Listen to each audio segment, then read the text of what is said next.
Many thanks for staying tuned. It's still the conversation here on Lagos Television. We did tell you that, of course, the program will continue after that break we had.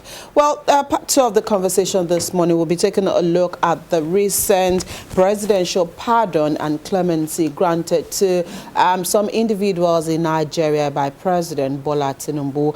According to the Section 175 of the 1999 Constitution as amended, the president has the power to grant presidential pardon and clemency to individuals, either to forgive or reduce the number of years of punishment of convicted criminals, of course, in Nigeria. And the president did that days ago. As much as, that, might sound, a lot of Nigerians have been criticizing not only the number of people that were granted pardon, but the number of especially drug-related offenses, individuals that were granted pardon by Mr. President.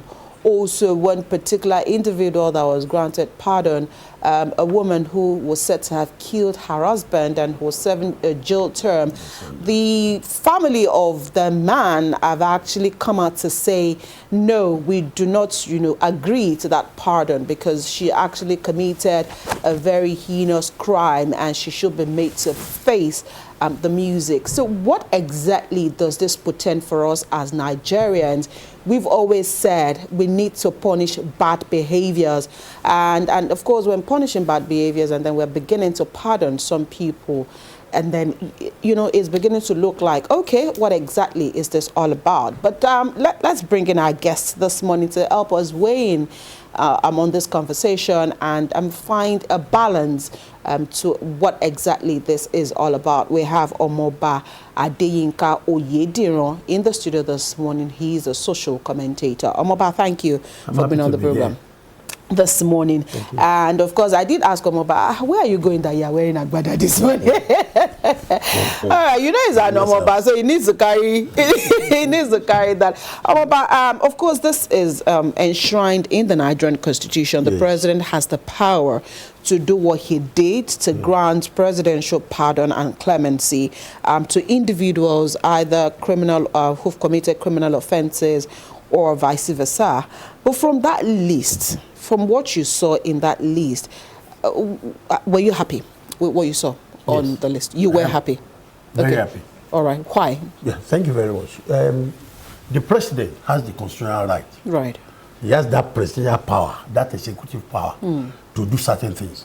But when it is being used recklessly, then it is bad. Okay.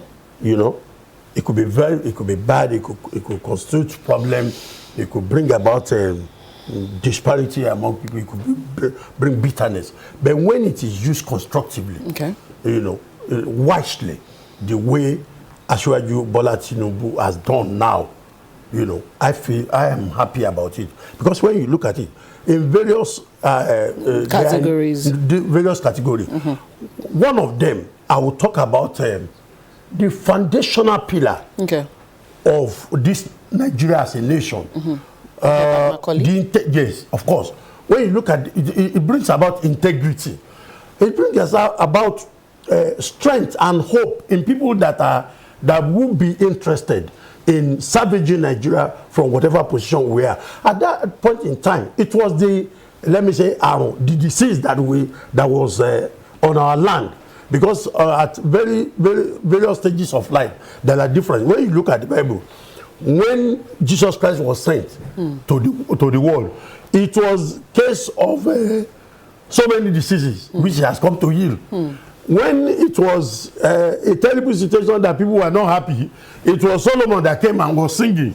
You understand me? So in Nigeria at that point in time, it was colonial problem that we have. Repression problem. They didn't want. They were bringing down decent voices that look, we don't want this, because originally, when you look at the colonial masters, not that they love us per se. Nigeria is like a trading ground, and they don't want anything that will suppress their will or that will prevent them from getting to where they're going to. Now, at that point in time, people, a nationalist of that nature, who was rising up looking for support. It wasn't only about Macaulay. It was only because he was a particular figure, you know, that stood out of the multitude, or a leader who was sound, educationally inclined. He knew what he was talking about, and they saw him as a problem, a cog in the wheel of their own trading progress. That's why they brought him down. Okay. You know, it was to me, it was injustice that was meted out to him. Okay. To suppress him. Again, when you look at people like Sanda, that woman is the offense is a capital punishment. No doubt about that. But you see, when she committed that crime, I wasn't there.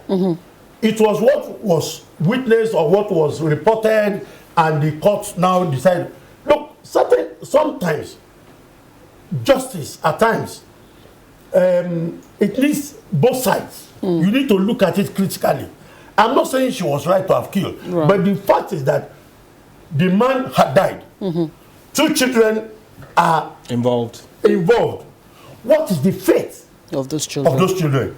Let me tell you, while you are still alive, if you stay away from your family for so long a time, go and check the fate of the children you leave behind. That either a woman or man, not dead though, maybe they separated, or one is far away in terms of business, or one is don't let me use the word useless, not responsible for his life. Look at it. When I was young, let me tell you, my father has the money to do anything. Then my father will not remember to tell us to go and wash our mouth before we eat, or go and wipe the food. But when my mother is around, you dare not do it.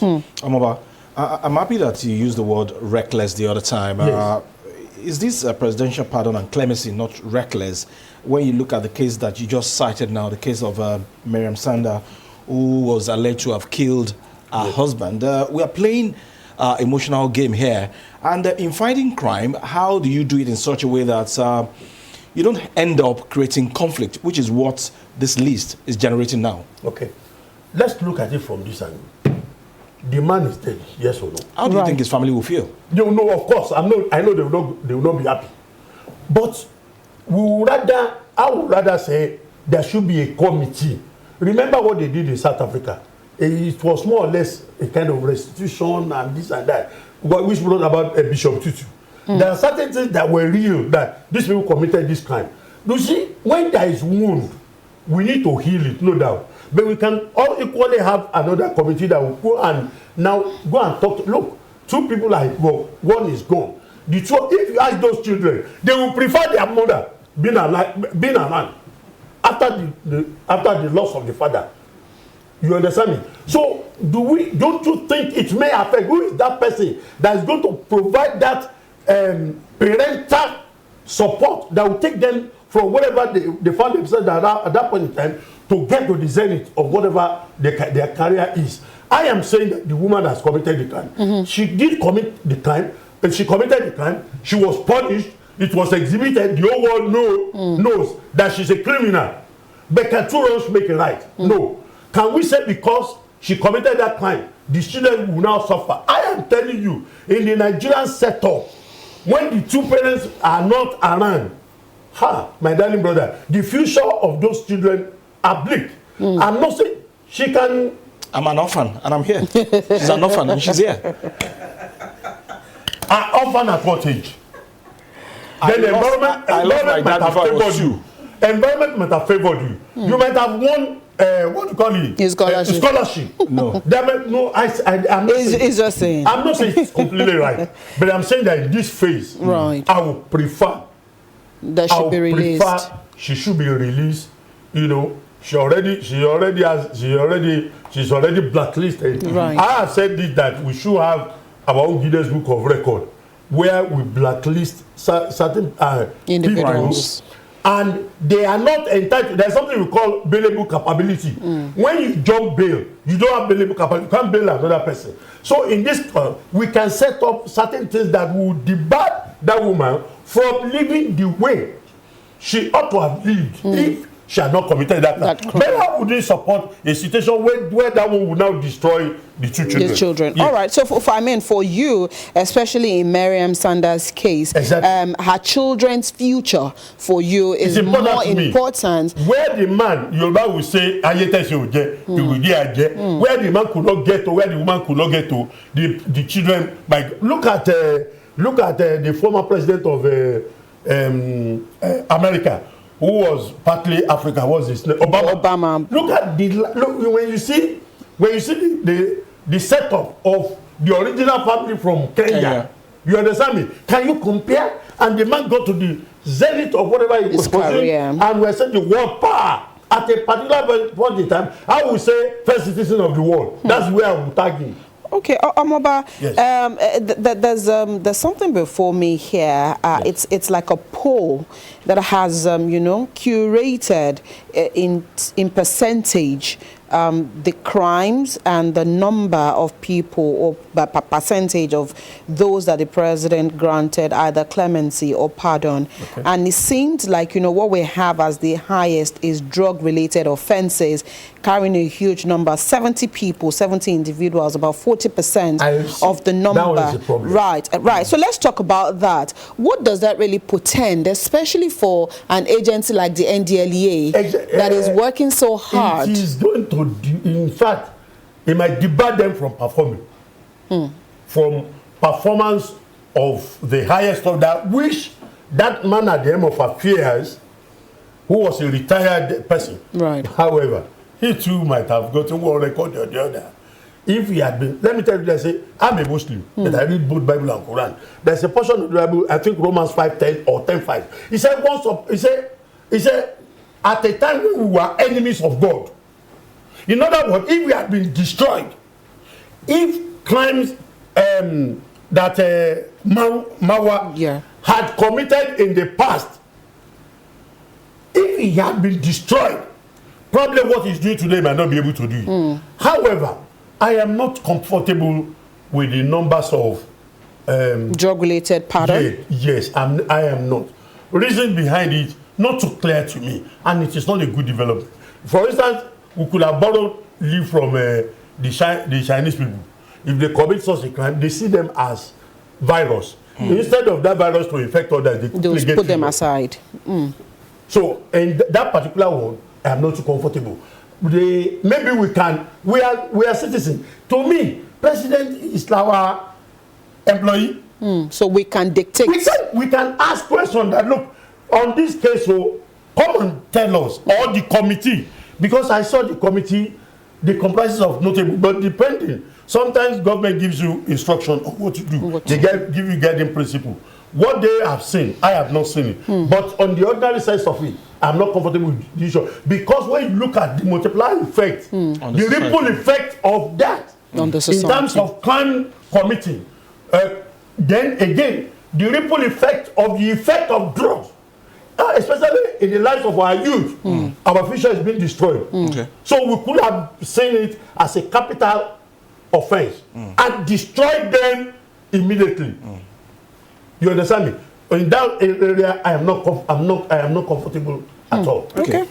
People are reading different meanings to these presidential pardon and clemency. And Abimbola quoted section 175 of the 1999 Constitution as amended, which granted Mr. President that power to give pardon or clemency on those people that he gave. But then people are also looking at it from the political angle, saying that Mr. President is actually trying to massage the ego of a particular section of the country as we look forward to 2027 election. Let me ask. Ashwaji Bola Ahmed Tinubu is a politician. Today is the president. He has that constitutional right. If you have the weapon and you don't use it, then you'll be blamed for it. And this is political era. This arena needs political instrument. If you ask him 10 times within 1 minute to answer one single question, that do you feel like returning, what do you expect him to say? He wants to return to complete whatever he has started. And every instrument, that's why I use the word decent or wise or reckless. he needs to balance. He might ask you, he might tell you that, look, when I weigh it, look at the symbol of justice. It is weighing machine in two angles, held by a blind, either a blind or a blindfolded woman.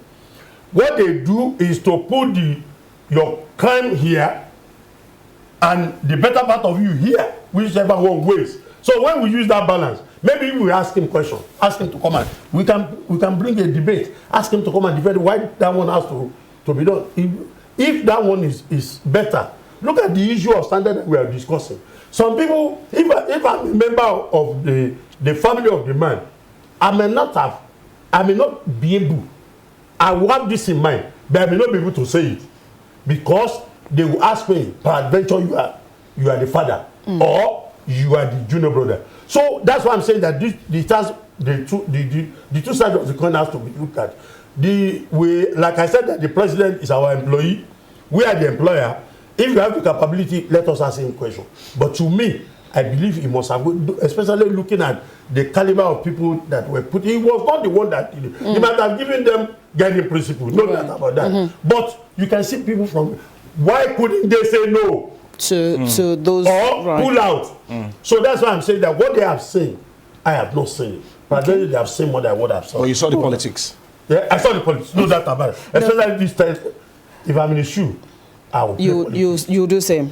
Right, Omoba, I mean, you now taking a look at categorizing the areas here. You supported some, you are against some. But if we take a look at Nigerians generally and look at the perception of the public, how do you think that Nigerians, of course, will view this, especially when it comes to the carriage of justice, the dispensation of justice, especially in a country where we still have trust issues and we still have issues with corruption and insecurity? Yeah, thank you very much. When you talk about justice, you can see me, I became like a jelly. Because I wish our justice system is right. Especially the area where you see lawyers asking for injunction, unnecessary injunction, adjournment. You can take a case to court, a case that could have been determined within 6 months, looking at and they will keep on adjourning. Awaiting trials for years. So many people are in the prison here. Yes, awaiting trial, right. Don't you look at it that it's even a way of decongesting our prisons. Again, when you look at it, if my family is there, if he's supposed to spend like 12 years, and his absence has created vacuum, and he has spent like 6 years, I look at it that he must have learned his lesson. Let me tell you, our prisons are not good. Sorry to cut you short. I just wanted to... If somebody goes there within 1 or 2 years, he might have regretted. Even our police station. Right. If a crime is committed and a small boy in uniform, why did you do this? Within 10 minutes, you will regret. The condition is bad. Mosquito will destroy your body. So there is tendency for them to have regretted the action and probably learned the lesson. Before you go ahead, I want to take you back. Benson and Edges, the cigarette they were smoking here. Do you know you see a capital and in between the B, Benson and Edges. That shows to you there are two people that were involved. They met at the prison yard. It was towards the tail end of their whatever that you a narcotic engineer, the other one, you are a multi-millionaire in dollars. Okay, what can we do? Can we come together, fuse into a business? And today, I think about 112 years ago, they died. And the business is still very much there.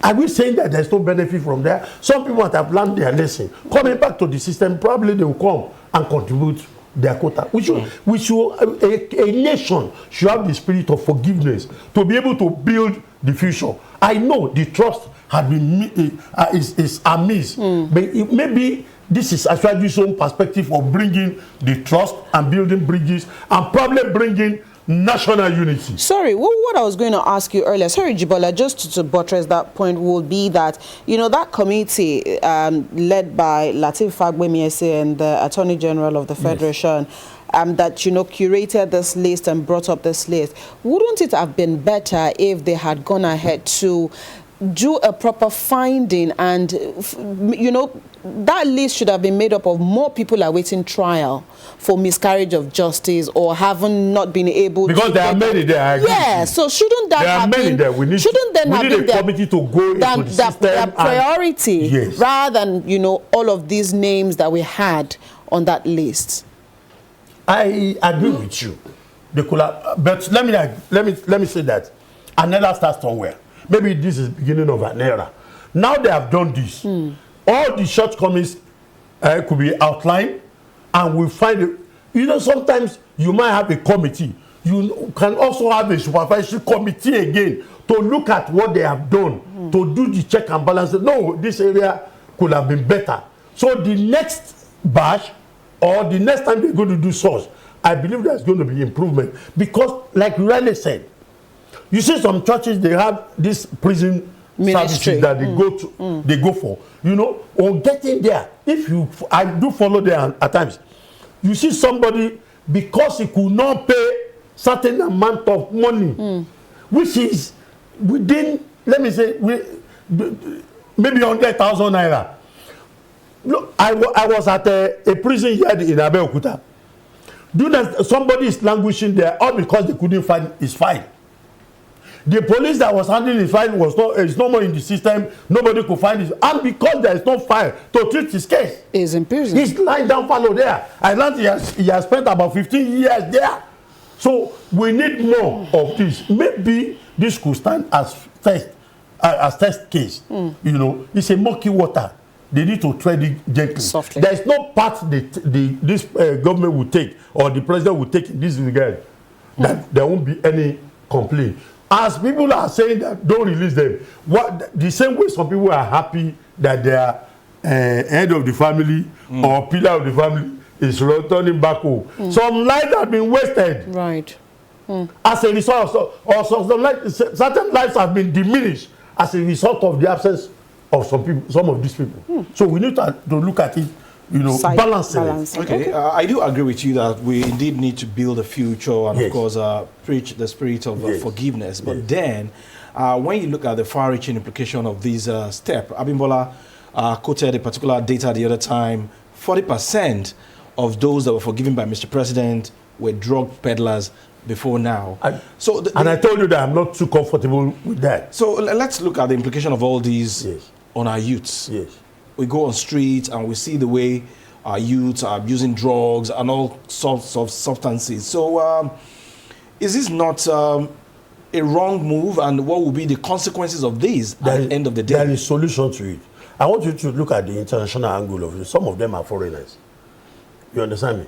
That needs to go back to their whatever country. We might go to their country. We might, like, that's why I said that there is still going to be, there must be improvement. There can be a committee that will look at it that, okay, before we release this person finally to go into it, the country has to sign on that, taking that he will go into his country, either serve the remaining part of his whatever, or they will put him on a pedestrian that is going to be under watch to see, and or sign an undertaking that once he committed such a crime again, he will be killed at that point in time. That is one. Two, as we have seen this now, we can now strengthen our NDLA more. That we have done this because we believe that where there is no a capital punishment, where it was not probably highlighted or written, maybe that's why some people commit crime in this country because they feel that they can always get out of it. Right. If we strengthen our justice system and we highlighted that, look, first offender, this is it. Second offender, this is it. Let me give you 2 instances. In Gambia, if you commit a crime today, within, no matter what, within 24 hours, they will handle your case and that person will go to jail. As you are going to jail, they are only going to use the next 3 days or maximum 1 week to do administrative work of profiling. The moment they profile you within 1 week, you are turned to government worker without pay. Community service. Community service is serious one. You understand? Labor, either a bricklayer or this or these are what they do over there. And who did the foundational whatever? A Nigerian, Akinola Aguda. You understand me? A Nigerian, can't we set such a thing. Again, when you look at an Italian, go and check them. If they want, they commit crime. If they want to commit a crime, they will look at it. This, if I commit this crime, this is 10 years, and I'm going to forfeit all the benefits. They will look at you, Mamma mia! They will run away. But if it's a crime that, okay, the booty has been kept by somebody, and within 3 years, they'll come out. They said, let's go there. Let's go there. So they commit crime with a mission. They have the mission that this is the way it's going to go. And they know that their justice is like this. It is not it's not a Bible issue. Right. We still need to fine-tune. But again, when you look at, somebody was comparing Nigeria to America, I was laughing. I say even Liberia here. Liberia got their independence 1840, I think 1847. But it was not ratified or approved or agreed upon by America until 1862. We got our own independence. 1960. Thank you. America got their independence 1776. So we can't compare. We are far. So to me, we are growing. Okay. But certain things need to be done. This is a step which I support. But of course, if you say need to be amended, I'll say yes. Some people have agitated. Some people are complaining. Some family have said no. Those family of standard are complaining. Yes. All we need to do is sorry about that. Find a way to placate them. Yes. Find a way to placate the family. Of course. No, all we need to do, bring them, people like my Bishop Kuka or whatever, those who knew what Bishop Tutu did in South Africa. Find a way of pacifying them. Okay. Let them still listen that these children will come back to where the man was. All right. So Otumba, before we allow you go, Amoba, before we allow you go this morning, let's also look at going forward, because you've also said perhaps this is, this will serve as, a way forward, yes. Going forward. In this clemency and pardon committee created by the government, going forward, do you think there's a need for them to also reach out to the families of those that might have been the ones at the receiving end of the crimes committed very before it is announced, so that you give them some kind of soft landing before they listen to it on television? Sorry about that. Pains in Nigeria, we have pains from the military. We are paid from the colonial master. Okay, maybe we just need to, because I don't want you to choke on air. I don't want you to choke on air. I told you that this your head to come. I don't want you to choke on air this morning. So we'll probably have to. Immediately. Okay, so can you wrap up in 30 seconds? Are you able to do that? We need to do it. Okay. We need to go back to, you see, I was telling you that since this is the first time such a thing is being done by this administration, government will look at where they need to improve. Okay. And they will need to do necessary things. I'll take you back to the Ogoni people. The first set of 4, the first one that was killed, people felt that, it was miscarriage of justice. Yes. And because the bitterness was not handled properly, if it had been handled around that time, there's tendency for us not to have lost the Ogoni 9. Yeah. You understand me? Now, when the government give, what do you call it, maybe when they recognize the Ogoni 4, some people raise eyebrow. The same way are those people in such categories and other categories that there are certain things government needs to do. Before coming, I think, like I said, it might have been politics, maybe that rushed us into quickly doing it. We could have gone through and test what is the feeling of the others, and what is the ripple effect. The one that has negative ripple effect, like the issue of drug, whatever, we might have done it better. But I can assure you, it will be better. Right. But like you said, those who feel the pain, there are so many pains in the system of Nigeria. I told you we started from the colonial master, again the military, again the Boko Haram and whatever. Look at the issue of Boko Haram. A lot of people are feeling so bad. We need to cushion, we need to put oil into that, whatever, either in monetary or recognition or one business or the other, an opportunity that will make them to feel happy. But above all, I have not seen it as just this, just politics. No, I'm looking at the opportunity. It was done in South Africa. It was done in Rwanda. So we can learn it was from even those. done in America, but it can be better. Okay, Amaba, we need to let you go. At least we will let you go now, even though you have, said so much about us to the world this morning. Thank you so much for finding time to be with us on the program this morning. We appreciate your thoughts. That's the much we take on this side of the table this morning. Well, there's so much for government to learn, and like Amaba said, as Nigerians, we should begin to tell government what our feelings are, what our thoughts are, so at least for a better recognition in the future. We'll take a quick break. When the conversation returns, the Lagos conversation will be here.